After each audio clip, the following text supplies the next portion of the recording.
Hello everybody, it's Kat. How are you? Today's book that we're going to chat about takes place in Ireland, which is so cool. I've never been. I would love to go. My dad is Irish, although his family has been here a while, but me and my family, we all have Irish names, and both of my girls have Irish names, and I am representing with the Kelly Green today. So it was fun to be able to read a book that takes place in Ireland, about 90% of it. It starts out in LA, and then there's a little bit of LA intermixed towards the end, but most of it takes place in Ireland. It is called What Are the Chances by Brittany Taylor and Ashley Munoz. Now you might recognize their names because I have done videos about their books in the past. Two authors that I know that I absolutely adore are wonderful ladies, and I feel very lucky to have received an ARC for this book. I'm in their reader group. They have such a positive vibe in the reader community, and I really like them. So I was super excited to know that they're friends. But they each write independently and then decided to team up and write a book together. And I love that because I feel like they both, they're very different in their writing, but yet similar, and I enjoy them both.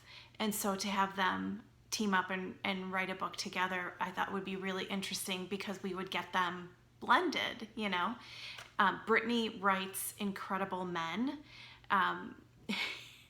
I do really enjoy one of her heroes in particular, which is Cam, which is in her books Without Me and Without You. And not too long ago, she released a novella, which I talked about here on my channel, which is about one of the characters from her third book, Back to Me, Julian, who I did not like at all. But we're not supposed to like him. He's very creepy, total stalker. But she wrote him so amazing. I mean, just the fact that you get like all those creepy feels from him in his words and how she describes him and his actions was amazing. So I always like Brittany's men. And that's not to say that Ashley doesn't, score home runs as well as far as her men. As long as we're talking about boyfriends, my favorite of Ashley's would be Jimmy for certain. That's from her book Glimmer. I loved it. Jackson, which is from Fade. I liked Jackson. He came around for me. He kind of frustrated me a little bit, but I came around to him, I should say. It's hard when I like the writers and how they write. I'm gonna like the characters. It's a package deal, and so I love when maybe I start out a book and I can't really connect, but then I end up completely connecting. Again, and with this book, Mason, the hero, I wasn't sure if I liked him from the beginning. It took me a minute to get into him, but boy, did I get into him. Okay, anyway, I'm getting ahead of myself. What Are the Chances by Brittany Taylor and Ashley Munoz. It is going to be released on July 1st, which by the time you see this video should be July 1st. So that's very exciting. I tried to time it appropriately. And it's about Charlotte and Mason. I adored Charlotte. That girl, she just can't get knocked down, even though actually she gets knocked down all the time. That's what I should have said. But she gets back up every single time. And she has a sad story. She has no family. She's a young woman, and she basically has no family left, and has a boyfriend, a fiance, but he's a jerk, and his name's Kyle. Didn't like him at all. I mean, it's hard. There's no redeeming qualities about him. But she decides that actually he gives it to her for her birthday. She takes one of those DNA kit tests to find out where she's from in the world. And he says, you should go. She's got family in Ireland, and he's supportive, and they plan this trip, and they're going to go to Ireland, and she's going to try and find her family. And her last name is Kelly, which is funny because that's like Smith in the United States.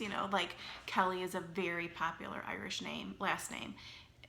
It's my sister's name, actually, her first name. Anyway, so you know, that was kind of nice, but then you soon realize that he had ulterior motives. He's a jerk. He treats her poorly. I think she feels like she doesn't have anybody, so she might as well marry him, which is really sad. But I really liked her. She has a really positive attitude, even though life has been hard. And I really liked her kind of, you know, she was so sad and she just wanted to be somebody's number one. And like I said, she doesn't have any family left. She just has him, and he treats her like crap. But she knows that she deserves better and feels a little trapped in their relationship. But yet, by the time she takes the trip, I think she's feeling like it's not going anywhere. She needs to break up with him. And then he skips out on the trip last minute and says he can't go. So she's traveling by herself. And I had to give her props because the first chapter starts out with her walking through the airport and, you know, finding her gate. And she's saying she's like sweating and she's nervous and she's traveling by herself to a foreign country. And although she has a friend that's going to meet them in Ireland, that's from Ireland, from college, that she's very good friends with, you know, she's still making this whole, you know, plane ride by herself. And, you know, I hadn't flown in a while. And then a couple of years ago, I flew by myself, and it was kind of weird. I mean, the last time I'd flown, I'd been with my kids, and so it's kind of a little bit of a distraction, and I didn't feel like I was alone and focused on making sure that their trip was okay.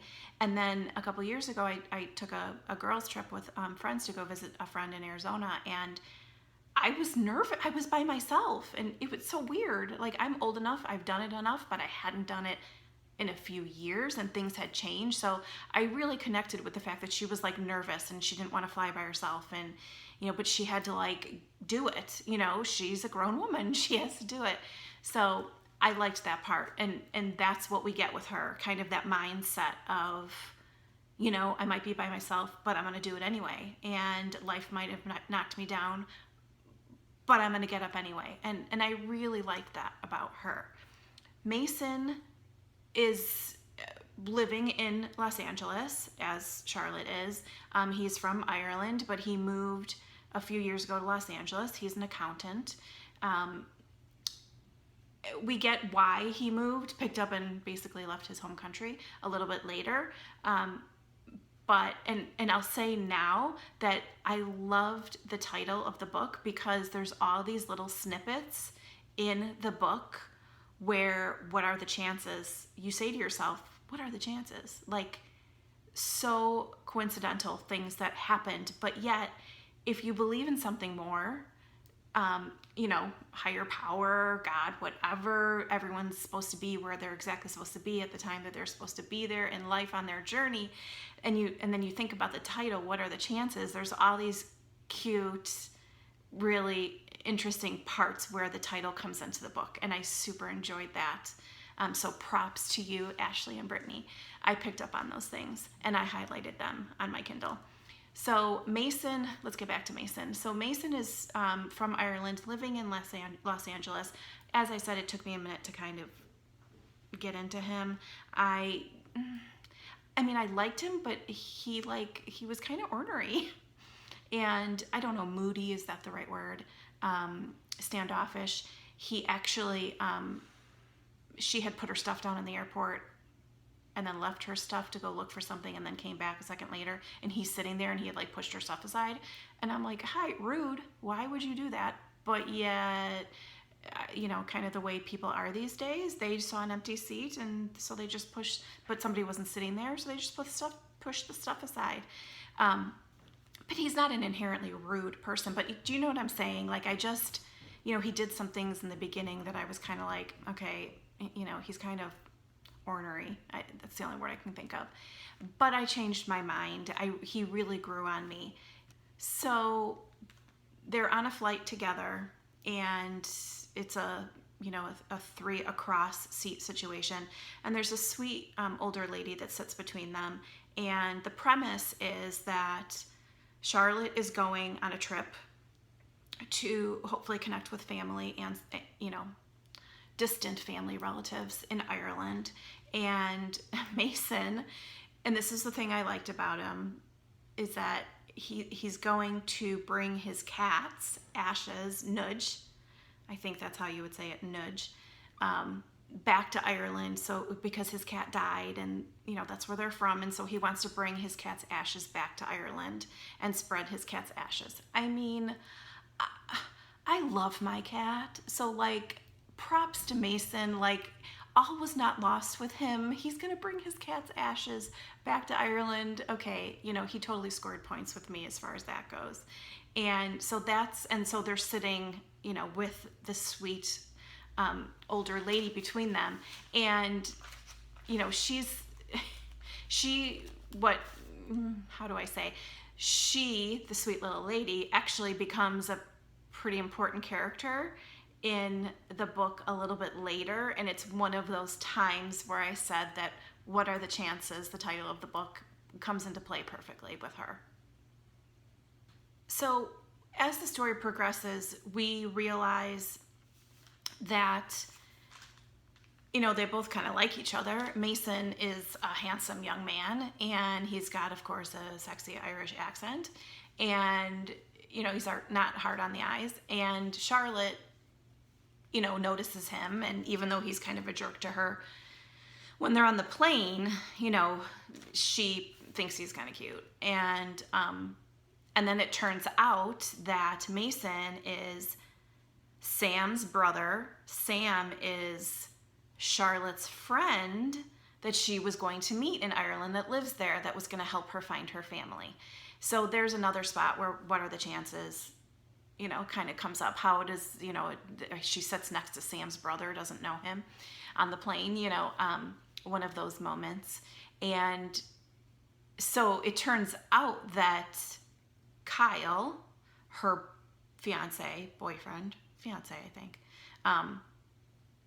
Sam, Kyle, and Charlotte all went to college together. And so that's how Charlotte knows Sam. And that Sam is Mason's brother. Okay, I explained all that. I'm sorry. I'm trying to do it in my head as I'm telling you. And so Mason actually knows about Kyle through Sam, and he does not like Kyle at all. So we already know that we don't like Kyle from how Charlotte has described him and talked about their relationship. And then we hear about him a bit through Mason's perspective. So we know, Kyle's kind of a douche. Let's just be real. And there's really no redeeming qualities about him. And turns out that Mason, so he doesn't want to like her because he knows that she's with Kyle, and he kind of questions that, but she's off limits. So he's kind of mad at himself that he likes her a little bit. And then they get put into a situation where Sam, who's engaged, has to go, he was supposed to take Charlotte around Ireland, and it turns out the last minute he can't. He's got to do something with his fiance. So he says to Mason, hey, can you help me out? Can you, take her around? I don't want her to be doing this by herself. She shouldn't be by herself going, she doesn't know where she's going, new to the country, blah, blah, blah. And Mason's kind of pissed off about it. And it was so sad because Charlotte heard them talking about it and Sam trying to talk Mason into it. And she was like, it really hurt her feelings that, Mason was like, I don't want to do it, which was so mean. And I don't think he intended to really be mean, but he just was irritated with himself that he kind of liked her. And the sad part was that it reinforced to Charlotte that, she's kind of by herself and people don't treat her well. And, she's not really upset with Sam that he can't end up doing what he said he was going to do, because she's nice like that. And she's like, okay, I totally understand. But again, there's this overarching theme is that she has nobody and she wants to be somebody. And she wants to be somebody. And she's not asking for a lot out of life. But she doesn't have any family. Her, boyfriend treats her like crap. She's just not picked number one. And all these little things happen along the way, and it was very sad, and my heart hurt for her, and I totally understood her. And then she compares herself to feeling like, after this conversation, she overhears this conversation between Sam and Mason, that she kind of feels like an old bag of dirty laundry that just needs to be dealt with. It was so sad. Poor girl. But then in true Charlotte fashion, she decides, Mason begrudgingly agrees to show her around Ireland and help her out, and she decides it's going to be a good day if it fucking kills her. Like, so positive, so just, glasses half full kind of girl, and I loved that about her. Something I really appreciated about this book, and I know that I've talked about it before in other videos, is that cheating in books is kind of hard for me. It's a trigger. I know people use that word. I appreciate when authors handle it delicately. I don't really know how else to say that. But something I really appreciated about What Are the Chances, that Ashley and Brittany really handled it well. And it's kind of this theme that runs through, is that Mason doesn't, even though he doesn't like Kyle, he's not going to, pursue her, even though Kyle's nowhere to be found. Well, actually, we know where he is, but he's not with her on the vacation. Even though he doesn't like Kyle, he himself is not going to step on that and intrude in their relationship. And I liked that. He had self-restraint. And we find out about him, why he feels that way, and why there's such a push and pull between them, that he pulls back when he feels like he's, in an uncomfortable position because of her relationship that she has with Kyle. And Charlotte, doesn't want to take steps forward with Mason until she ends it with Kyle, and she's trying to end it with Kyle. He's not returning her phone calls. They barely talked before she left on the trip. She's trying to text him, she's trying to call him, and he's not returning her phone calls. So in a lot of ways, and then we do know there's a little backstory in there with their relationship being on the rocks, and we know that it's not good between them, but she wants to make that phone call and talk to him and finally say to him, and she finally has the strength inside of her to say, it's over, we're done. I don't, deserve to be treated the way you've been treating me, what you have done to me in the past, and we just need to be done and over. And she's tried to do that before with him, but he kind of always worms his way back in with her because she's by herself, and she loved him at some point, but she feels like he's the only one she has. But how that relates to the cheating, I really felt like I appreciated so much how they handled it, that the characters each didn't want to go there until things were settled, and I liked that. And although it provided a bit of angst between them, I did appreciate that very much in the story and throughout the story, that the whole didn't want to be cheaters, wanted to do the right thing, was a theme that I appreciated. So it's at one point, Charlotte goes off by herself, and she's kind of touring this little town, and where she thinks her family might be, and she's by herself. Mason's not with her, and she goes into a pub and she sits down and she's like, okay, I'm gonna have a beer. Like, that's what you do. And she has something happen to her, and she gets her wallet and ID stolen, and she's kind of freaking out, and all of a sudden she realizes she can't pay for her beer, she can't pay for a cab or an Uber back to where she's staying, which happens to be, which I'll talk about, but she had planned to stay with, her and Kyle had planned to stay with Sam at Sam's parents' house, and obviously Mason's house as well. But then, Kyle obviously didn't end up coming. So now, Charlotte's just staying at the house with Sam and Mason. So she has her wallet stolen, and she can't get back to the house, and she doesn't know what to do. And the bartender, the owner of the bar, ends up actually driving her back. And, she knocks on the door, and Mason answers the door, and his face is like, oh my God, who's this man? and she's embarrassed and she's upset and she feels defeated. And, you know, I was kind of angry with Mason, how he reacted to that. Like, he wasn't super nice about it. He was like, fine, I gave him money, whatever. But it turns out, we hear from Mason's perspective that, like, it awakened the protective side of him with her. And he was like, oh my God, I'm such a jerk. Why did I let her go there? And I should have been with her. And what's my problem? And I just need to buck up, and I need to man up, and just need to, like, I understand I like her and I can't have her, but, like, I just need to take care of her while she's here. And you know me, I always talk about that. When I get that protective side in a hero, I really like that. And that definitely solidifies, you know, if I, you know, like them or not. If they're protective and they take care of their significant other or their family, I really like that. And Mason had that. So that was good.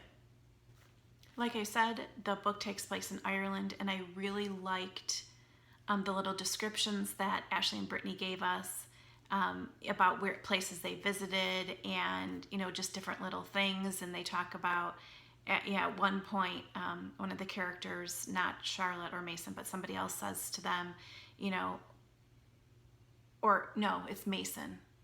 Mason says that, you know, there's kind of this whole, there's nothing that a Tina Scone can't fix.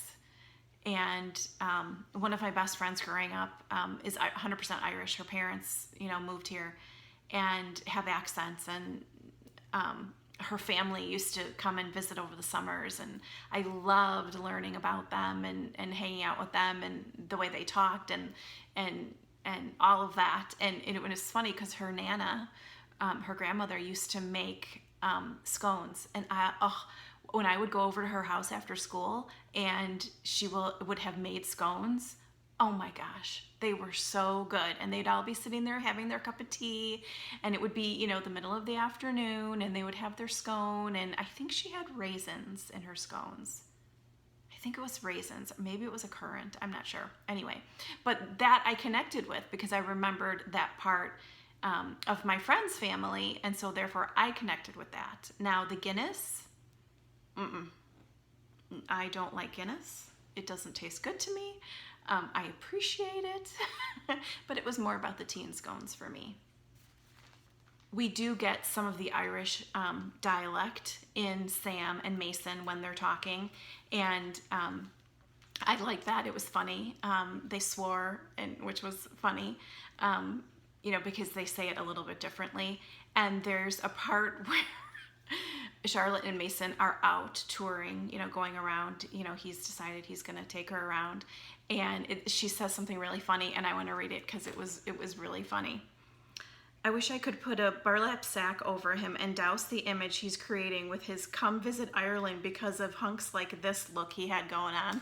It is so funny. And then if you look at the cover of the book, which is so pretty, you know, the guy, there's a couple on the cover, and the guy's got like that heavy Irish fisherman's sweater, like the off-white cream sweater, and they're standing like on a cliff, and it's, you know, grassy, mossy, and actually I'm going to put the cover up so you can see it, but perfect image in that moment. I knew exactly what Mason looked like because of what she was saying, what the cover looked like, and what you think Irish men look like. And of course, the muse that Ashley and Brittany used, the model, he's a redhead, a ginger.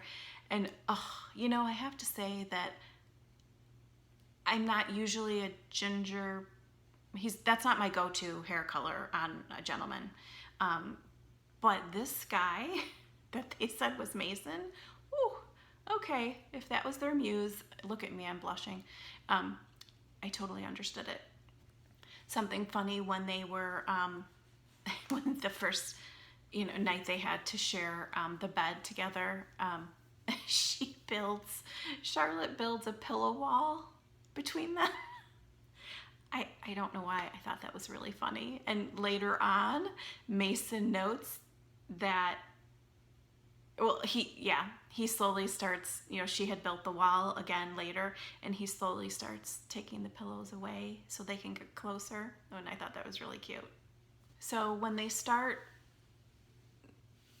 trying to kind of lean into, some sort of a relationship. They both realize they like each other. And she has broken up with Kyle. And, the sad part is that, and it's through the book, we know that Kyle is actually lied to her about why he couldn't come on the trip. And Sam tells, I think I mentioned this before, Sam tells Mason, because he wants Mason to kind of distract her so she doesn't look on her social media, because Kyle's an idiot and he's posting things on social media about where he is. And that really rubs Sam and Sam and Mason the wrong way, that he's blatantly lied and not hiding it. And it's something that Mason struggles with from the moment he knows on, because he feels like, he's lying to her. He's keeping a secret from her because he's not shown it to her. And he knows that she's tried to call Kyle and that she finally just left him a message after trying to contact him 20 times. And he still didn't tell her. And he kind of knows it's going to come to bite him in the ass. It has to, right? But he feels really bad about keeping the secret from her. And yet he gets so mad because he's like, she deserves better. What is this jerk doing? And it really, I understood before when I thought he was kind of moody and broody, and I understood that he had values and morals, and whether he liked Charlotte or not, he didn't agree with this guy's behavior. And he knew that anyone needed to, deserved to be treated better. And the fact that he was liked Charlotte even more so. And I really liked that part of him, but it was so sad for Charlotte. And he struggled with that. At one point, when they're sharing the room and they've kind of, like I said, leaned into their relationship, Mason says, I can feel it.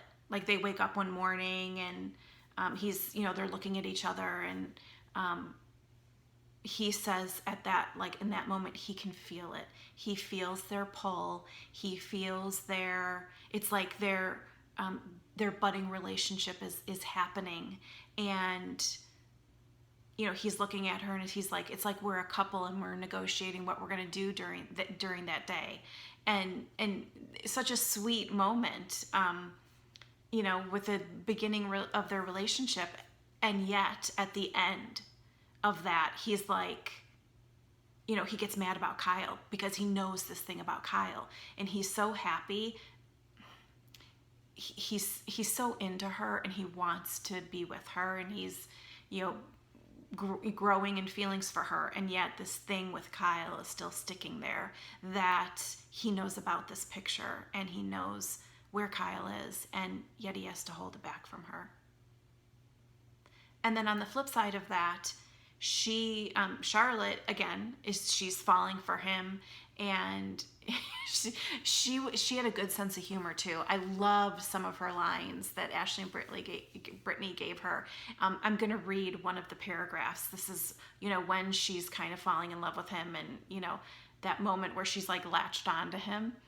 So she says, I want to know why he sometimes looks like he's in pain when he watches me, and why he secretly smiles when I try speaking like a native. I want to know why he really came here and what his life is like in LA. I want to know about his family and his childhood, and if he ever wants to get married or have kids. I want to be crazy and clingy and scrapbook receipts for meals we've eaten together. But really, none of that matters, and men won't usually respond to all that nonsense. So I settle on my most consistent question: why did you leave Ireland? So she's so funny. She wants to scrapbook receipts. I mean, it's a little stalkerish, but I love that because, as, women, we, fall in love differently than men do. And the scrapbook receipts part, I laughed out loud at that, and I thought it was really sweet. So things kind of come to a head, and you expect that there's going to be kind of a big situation, and there is. And I was so sad. I was in tears because it wasn't just, I mean, it was a hard situation that happened and everyone was involved, and, you know, she's watching Mason and, you know, who she's come to really fall in love with and allow herself to feel for.